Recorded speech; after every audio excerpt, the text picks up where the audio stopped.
بارش میں بندہ جس راستے سے گزر کے آ رہا ہوتا ہے، عام طور پر وہاں پہ کیچڑ ہوتا ہے یا پانی بہہ رہا ہوتا ہے۔ وہ پانی اگر کپڑوں کے ساتھ لگ جائے تو وہ پاک ہوگا یا ناپاک ہے، اس سے کپڑے ناپاک ہوں گے یا نہیں، یہ کہاں مسئلہ ہے۔ پہلے تو یہ دیکھیں گے کہ وہ جو پانی ہے بارش کی وجہ سے وہ راستے میں ٹھہرا ہوا ہے یا بہہ رہا ہے۔ اگر وہ پانی جو راستے میں بارش کی وجہ سے کیچڑ کی صورت اختیار کر گیا ہے وہ بہہ رہا ہے، تو پھر ہم دیکھیں گے کہ اس کے ساتھ کوئی ناپاکی، گوبر وغیرہ یا گٹر کا پانی یا گندی نالی کا پانی تو نہیں ملا ہوگا۔ اگر گوبر وغیرہ یا پاخانہ یا خون یا نالی کا یا گٹر کا پانی اس کے ساتھ ملا ہوا ہے تو پھر تو وہ ہر صورت ناپاک ہے۔ آپ کے کپڑوں کے ساتھ لگے گا، کپڑے ناپاک ہوں گے، کپڑوں کو دھونا پڑے گا۔ اگر اس کے ساتھ یہ چیزیں نہیں ملی ہیں، صرف اور صرف دو ہی چیزیں، ایک مٹی ہے اور ایک بارش کا پانی ہے، اس سے ایک کیچڑ بنا ہوا ہے، اس کے اندر ناپاک چیز کوئی بھی نہیں ملی ہوئی، تو پھر وہ کیچڑ جو ہے وہ پاک ہوگا۔ وہ اگر کپڑوں کے اوپر لگ جائے تو کپڑے اس سے ناپاک نہیں ہوں گے، لیکن یہ بات پہلے دیکھنی پڑے گی کہ اس کے ساتھ کوئی اور ناپاکی نہ ہو۔ صرف مٹی اور بارش کا پانی ہی ملا ہوا ہو، اس سے کیچڑ بنا ہوا ہو تو وہ پاک ہوگا، وہ ناپاک نہیں ہوگا۔ کوئی علاقہ ایسا ہو جہاں بارشیں بہت تیز ہوں اور مسلسل لگی ہوئی ہوں، 10 دن 15 دن 20 دن تک بارش مسلسل لگی ہوئی، تو پھر اس صورت میں اگر نالی کا پانی یا گٹر کا پانی بھی اس بارش والے بہتے پانی کے ساتھ مل جائے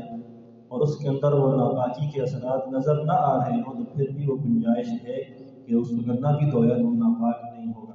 لیکن دھونا پھر بھی بہتر ہوگا۔ لیکن اگر وہ پانی کھڑا ہے کسی جگہ پہ، راستے میں جس طرح عام طور پر روڈوں سڑکوں پر کھڑا ہو جاتا ہے پانی، بارش کا پانی کھڑا ہو جاتا ہے، تو وہ ہمیشہ مائع قلیل کی حکم میں ہوتا ہے۔ مائع قلیل جب ٹھہرا ہوا ہو تو اس کے اندر ناپاکی تھوڑی ہو یا زیادہ ہو، وہ ناپاک ہی ہوتا ہے۔ تو اس سے یہ معلوم ہوا کہ سڑک پر جو پانی کھڑا ہوگا اس کے اندر ناپاکی ملی ہوئی ہو یا نہ ہو وہ ناپاک ہوگا۔ بہر صورت وہ کپڑوں کے ساتھ لگ جائے تو کپڑے دھونے پڑیں گے، بہر صورت وہ کپڑے دھوئے بغیر کوئی اور چارہ کار نہیں ہوگا۔ ان تمام صورتوں میں شریعت نے ایک مقدار متعین کی ہے کہ درہم کی مقدار سے زائد اگر نجاست لگ جائے تو پھر وہ تو دھونی ضروری ہوگی، لیکن درہم کی مقدار سے کم ہو تو وہاں شریعت گنجائش دیتی ہے، معافی دیتی ہے۔ درہم کی مقدار کیا ہے؟ آپ ہتھیلی کو سیدھی یوں رکھیں گے تو اس کے اوپر پانی ڈالیں، جتنا پانی آپ کی ہتھیلی پر ٹکتا ہے اس کو درہم کی مقدار کہا جاتا ہے۔ یہ درہم کی مقدار، اتنی نجاست اگر آپ کے کپڑوں کے اوپر لگ جائے یا اس سے کم ہو تو اس میں شریعت نے گنجائش رکھی ہے، اور اگر اس سے زیادہ ہو تو پھر اس کو بہر صورت دھونا پڑے گا۔ لیکن اس کا مطلب یہ نہیں ہے کہ اگر آپ اس سے کم مقدار کو دیکھ بھی لیں اور پھر بھی آگے آپ نماز پڑھ لیں تو پھر بھی معاف ہوگا۔ یہ معافی اس صورت میں نہیں ہے، معافی اس صورت میں کہ آپ کے کپڑوں کے اوپر درہم کی مقدار سے کم نجاست یا درہم کی مقدار کے برابر نجاست لگی، آپ کو نہیں پتہ چلا، آپ نے آ کے نماز پڑھ لی، نماز پڑھنے کے بعد آپ نے دیکھا کہ نجاست لگی ہوئی ہے، تو تب شریعت کا یہ ضابطہ لاگو ہوگا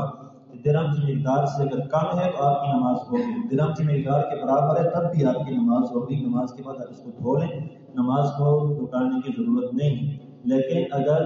درہم کی مقدار سے زیادہ ہے تو پھر دھونا بھی ضروری ہوگا اور نماز کو بھی دوبارہ پڑھنا پڑے گا۔